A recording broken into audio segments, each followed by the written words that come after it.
Bom, galera, então vamos dar prosseguimento à nossa aula sobre Estado, Democracia e Cidadania, beleza? Nós vimos na aula passada como se deu a origem do Estado moderno. Nós vimos que o Estado, tal como nós temos hoje, né, sofreu algumas mudanças ao longo da história. Na sua origem, né, no início de tudo, lá no século XV, ainda no período feudal, o Estado, quando surgiu, ele era um Estado controlado por uma única pessoa, né? Era um Estado absolutista, né? Os reis, eles detinham todo o poder em suas mãos, né? Nós vimos alguns filósofos que trabalharam essa questão do Estado lá atrás, dentre eles o filósofo Thomas Hobbes, né? Foi o primeiro que nós trabalhamos. Inclusive, nós trouxemos aqui uma música da Pitt, né? Chamada O Lobo, que faz referência a uma frase desse filósofo que diz que o homem é o lobo do próprio homem, certo? E justamente por conta disso, existe a necessidade de se constituir um Estado, né? Se constituir uma instituição que vá tomar conta desses homens para que eles não se destruam. Ele traz essa ideia, né, no mais conhecido livro dele, chamado O Leviatã, certo? Depois nós vimos as ideias liberais surgindo, né, a partir de alguns filósofos, dentre eles John Locke e Montesquieu, que justamente se contrapõem a essa ideia de um governo absoluto, né? E as ideias liberais trazem justamente a concepção de que o Estado ele não poderia ser governado por uma única pessoa, né? Tudo isso deu origem à Revolução Francesa com os seus ideais de liberdade, igualdade e fraternidade. Só que esse Estado liberal que durou alguns séculos, né, começou a ser questionado, né, na sua concepção. Porque como pode um Estado que se diz zelar pela liberdade, pela igualdade e pela fraternidade, na sua prática não trazer tudo isso, né? E aí começaram a surgir alguns questionamentos em relação a isso, e daí surge os chamados estados nacionais, né? Lá ainda no início do século XX, né? Que acabou dando origem a conflitos bélicos como a Primeira e a Segunda Guerra Mundial. Esses estados nacionais, né, que surgiram, nós temos como exemplo o Estado soviético, né, baseado nos ideais socialistas, né, que surgiu lá em 1917 com a Revolução Russa, e posteriormente surge os estados fascistas, nazifascistas, com os exemplos maiores da Alemanha nazista e da Itália fascista de Benito Mussolini, certo? Então esses estados surgem questionando justamente os estados liberais, né, com suas contradições, e trazem uma proposta nova. Só que esses estados acabam não funcionando tanto e acabou gerando conflitos bélicos, como foi a Segunda Guerra Mundial. Após a Segunda Guerra Mundial, os estados nazifascistas são derrotados, né? O Estado soviético permanece devido, inclusive, ao empenho e ajuda que deu aos aliados para derrotar a Alemanha nazista e os demais estados fascistas. E a partir daí, do final da Segunda Guerra Mundial, começa a chamada Guerra Fria, né? Do conflito entre, de um lado, os capitalistas, do outro, os socialistas. E a partir dessas ideias socialistas que estavam tomando o mundo, alguns países capitalistas, com medo de serem cooptados, né, de terem sua população, os seus trabalhadores, cooptados por esses ideais que reivindicavam melhores condições de trabalho, melhores condições de vida, começaram a adotar políticas de bem-estar social para essa população. E aí surge o chamado Estado de Bem-Estar Social, ou o Welfare State, né? Que era justamente baseado em políticas onde o Estado ele interviria na economia, ele interviria na sociedade através de políticas públicas de redistribuição de renda, trazendo melhores condições de vida para a população, certo? Esse período aí durou alguns anos, né, uns 30 anos, segundo alguns historiadores, que denominam esse período como os 30 anos de ouro do capitalismo, né? Porque o capitalismo ele seguiu em plena expansão, apesar de ter um Estado bastante interventor, né, e bastante resguardador, vamos dizer assim, do bem-estar social. Só que, a partir da década de 70, né, esse Estado capitalista de bem-estar social, ele entra em crise, né? Vem mais uma crise do capital, né? Que inicia ali bem no início mesmo da década de 70, né? Tem o seu boom, vamos dizer assim, o seu auge em 73 com a crise do petróleo, né? E aí as ideias liberais retornam com um pouco mais de força e com a nova roupagem, é chamado neoliberalismo, né? Surge questionando justamente essas políticas onde o Estado ele intervém demais na economia e acaba onerando o Estado que precisa cobrar mais impostos, né? E aí as ideias neoliberais vêm à tona e ganham força a partir dos anos 70 ou 80 com figuras como Margaret Thatcher no Reino Unido, né, e Ronald Reagan nos Estados Unidos, ok? Então esse aí foi um apanhado aí do que nós vimos até então, certo? E agora nós vamos entrar um pouco mais nas questões do Estado de acordo com alguns pensadores da sociologia, ok? Então vamos lá. Bom, o primeiro pensador que nós vamos trabalhar aqui, a questão do Estado, é Marx, né? Karl Marx foi um filósofo alemão, talvez um dos que tenham estudado e pensado mais o capitalismo, certo? Segundo Marx, num primeiro momento, Marx define o Estado como uma entidade abstrata, em contradição com a sociedade. Ou seja, ele vê, a princípio, o Estado como algo abstrato, ou seja, algo que está fora da sociedade, certo? E que está em constante conflito com esta sociedade, certo? O Estado é uma organização cujos interesses são os da classe dominante na sociedade capitalista. E essa classe dominante seria a burguesia, né? Tem uma frase dele numa obra que ele escreveu junto com Friedrich Engels, né? Que diz que o governo do Estado moderno não é senão um comitê para gerir os negócios comuns de toda a classe burguesa. Então, segundo Marx, o Estado burguês ele serve a classe dominante, ou seja, ele serve a burguesia. No outro livro, escrito por Marx e Engels, né, a Ideologia Alemã, de 1847, eles definem a divisão do trabalho e a propriedade privada como sendo a base do surgimento do Estado. Então, para Marx, o Estado, como um gestor, né, como um comitê que vai gerir os negócios da classe dominante, no caso a burguesia, ele acaba entrando no negócio com essa classe dominante, que no caso é a burguesia. Né? À toa que a gente vê, quando a gente vê casos de corrupção, por exemplo, no Estado, sempre você vai ter uma empresa privada, né? É o Estado defendendo interesses de empresas privadas, normalmente. Então, essa é a concepção de Marx em relação ao Estado. Já Emile Durkheim, né? Ele tem uma visão um pouco diferente da de Marx em relação ao Estado. Né? Para ele, o Estado é fundamental em uma sociedade em crescimento e cada vez mais complexa. Então, à medida que as sociedades elas vão ficando mais complexas, mais ainda é necessário ter um Estado para gerir isso aí e para manter uma certa ordem. Né? Lembrando que Emile Durkheim era um filósofo positivista também, né? Bebeu muito do pensamento de Auguste Comte. Para ele, o Estado concentra e expressa a vida social. Sua função é eminentemente moral, ou seja, o Estado ele tem essa função de manter uma certa ordem moral dentro de uma sociedade.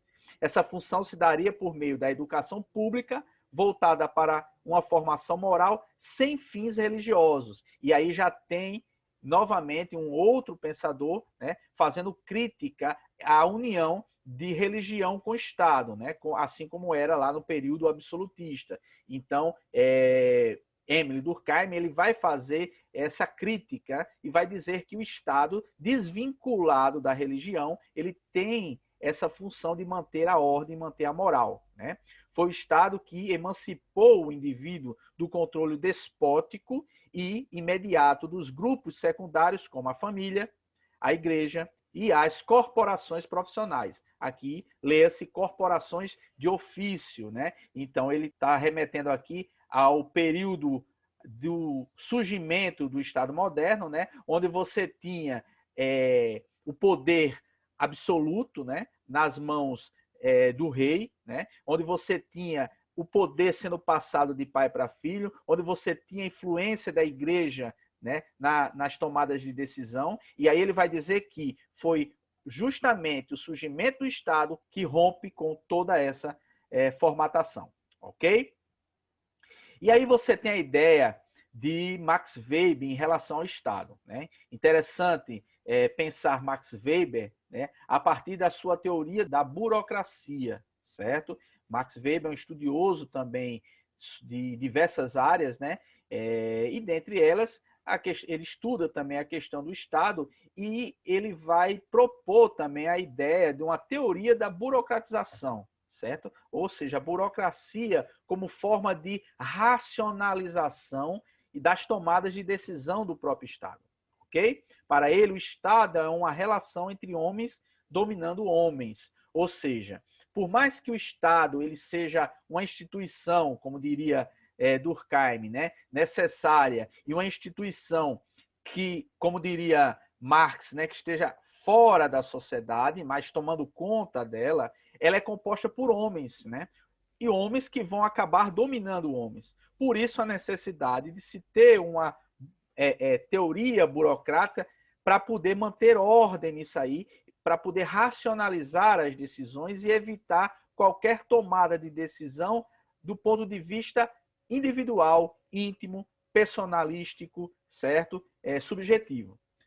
É prerrogativa do Estado o uso legítimo da força, ou seja, para Weber, o Estado é o único que tem o poder de usar a força, que tem o direito legítimo de usar a força, ok? É por isso que as Forças Armadas e as polícias, elas são do controle do Estado. Por isso que na nossa Constituição, por exemplo, não é permitido o estabelecimento de grupos armados, né? Não é permitido o estabelecimento de milícias, ok? Isso é proibido na nossa Constituição. Só quem tem esse direito, né, de se constituir como grupo para manter ordem e para manter o controle social é o Estado. E para isso ele tem as polícias.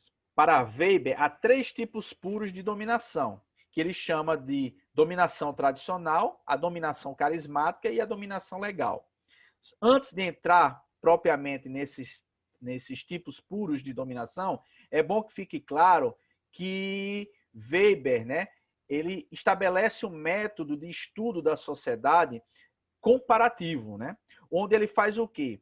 Ele, ao isolar o seu objeto de estudo, ele estabelece tipos puros, ou seja, ele estabelece um tipo ideal daquilo que ele quer estudar, certo? Para poder classificar. Então, ele vai definir, por exemplo, os tipos de dominação. Aí ele vai definir, tem 3 tipos puros de dominação, a tradicional, a carismática e a legal. E aí, quando ele estuda a sociedade, ele vai encaixar as dominações que ele encontra dentro daquela sociedade naqueles tipos, né? Para ver em qual que ele se encaixa melhor, certo? Vamos entender melhor à frente.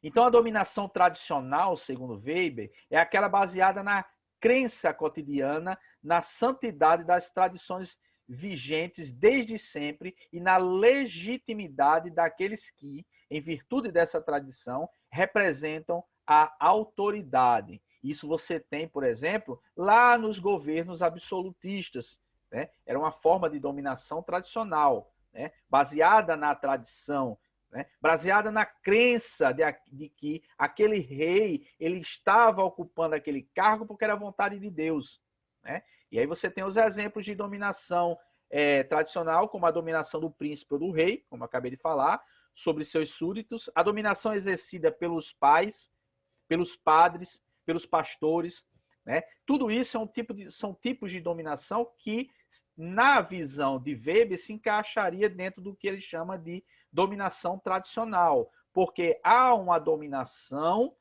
né, que ela é dada através da tradição, ou seja, os filhos obedecem seus pais não porque eles são obrigados por lei, mas porque é tradicional isso aí, né? Os fiéis, eles acreditam, eles seguem os padres ou os pastores porque tradicionalmente isso é o que tem que ser feito, isso é o certo.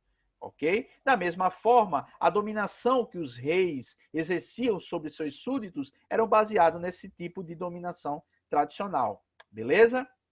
Alright? Vamos para frente.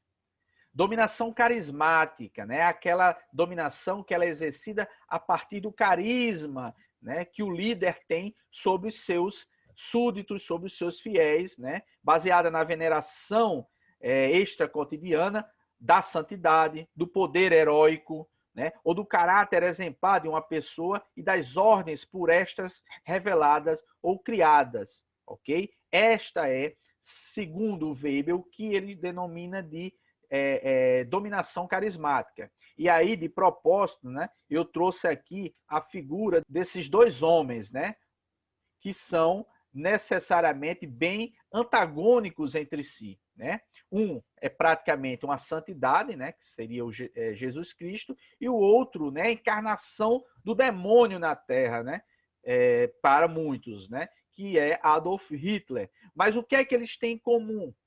O que eles têm em comum é que o tipo de dominação que eles exerceram sobre os seus foi uma dominação carismática, né? Tanto Cristo influenciou e dominou os homens da sua época e domina até hoje, né? Mais de 2000 anos após sua morte, devido ao seu carisma, né? Devido a essa dominação carismática. E Hitler, ele chegou aonde chegou também graças ao seu carisma. Ele lotava as praças públicas da Alemanha com seus discursos eloquentes, né? Exaltando a superioridade da raça alemã, né? Da raça ariana, né? E era aplaudido e ovacionado pelos alemães graças ao seu carisma.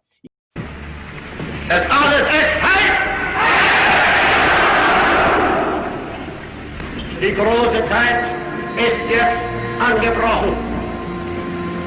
Deutschland ist nun erwacht.